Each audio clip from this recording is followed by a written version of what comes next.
бір адамның өмірін сақтап қалу үшін бір адамнан айырылдым.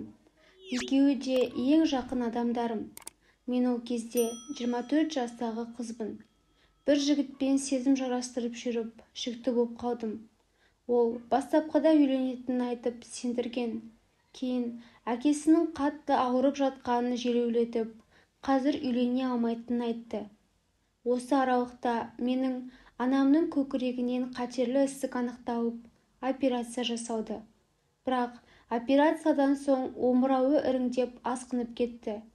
Бұны дәрігерлер дұрыс күтінбегендіктен деді. Кім біледі, бірақ кінәліні анықтап соттасу үшін де қомақты ақша қажет екені белгілі. Оның үстіне әкемде, ағам да жоқ, сенеріміз жоқ. Сіңлім екеуміздің қолымыздан не келеді? Бізді ешкім тыңдамайды да ғой. Сондықтан бір Құдайға тапсырып жекеменшік клиникаға, білікті профессорларға жүгінуімізге тура келді. Олар біраз ем-шара ұсынды. Содан кейін қайтадан операция жасайды екен. 2 жыл химиотерапия қабылдау керек. Есептесек қомақты ақша. Көп ойланып, 3 бөлмелі үйімізді банкке кепілдікке қойып ақша алмақшы болдық. Бірақ үй кірпіштен соғылмаған, жылы ескі, барак үй деп банк бас тартты. Бір күні анам тұрмысқа шықпай баланы өмірге әкелмекшісің бе деп бастады. Мен аборт жасатуды ойлап жүргенімді айттым. Сонда анам, «Я, дұрыс, әлі жассың, 25 жаста жалғызбасты ана атану, оны өсіру оңай емес. Аборттан дұрыс жол жоқ.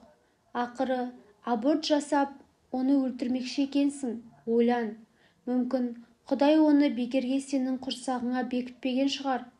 Өлейін деп отырған анаңның өмірін сақтап қалсын балаң» деді. Қалай? Анам оны бір балаға зар болып жүрген ерлі-зайыптыларға сататынын айтты. Оның айтуынша, өзі туа алмайтын әйелдер көп екен.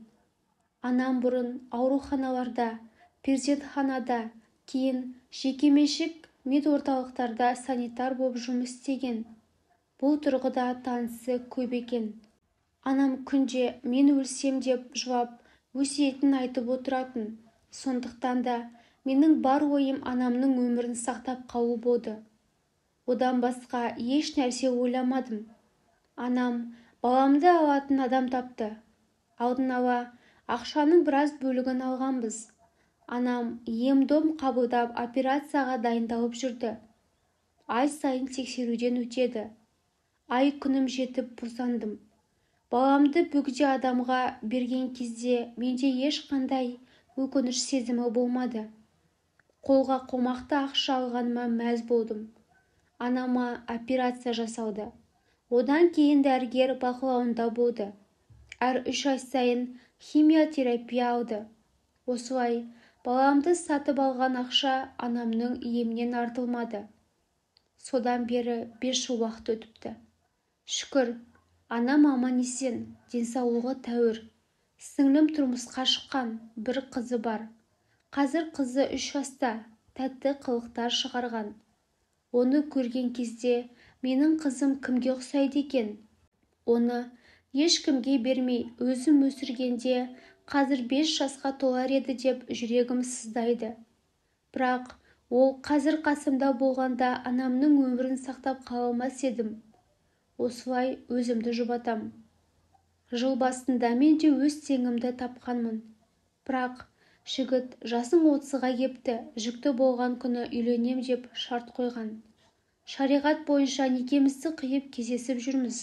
Бірақ 6 ай өтсе де менің аяғым ауырламады. Жақында бір жекеменшік клиникаға барып тексерілдім. УДЗ тексеруінен соң миома, эрозия, эндометриоз деме, одан бөлек овуляция менде мүлде жүрмейді екен. Дәрігер ем жазып берді, бірақ нәтиже болмай жатыр. Айналамдағы таныстарым экоға жүгініп көрсейші дейді. Бірақ оған қомақты ақша қажет. Жігітіме бұл туралы айтсам, ол менен біржолата кетіп қалады. Сондықтан не істерімді білмей жүрмін. Бір жағынан аборт жасатпағаныма қуанам. Мен 2 адамның өмірін сақтап қалдым деп өзімді ақтаймын. бірақ бір жағынан қызымды бекер бердім бе екен деген өкініш те жоқ емес.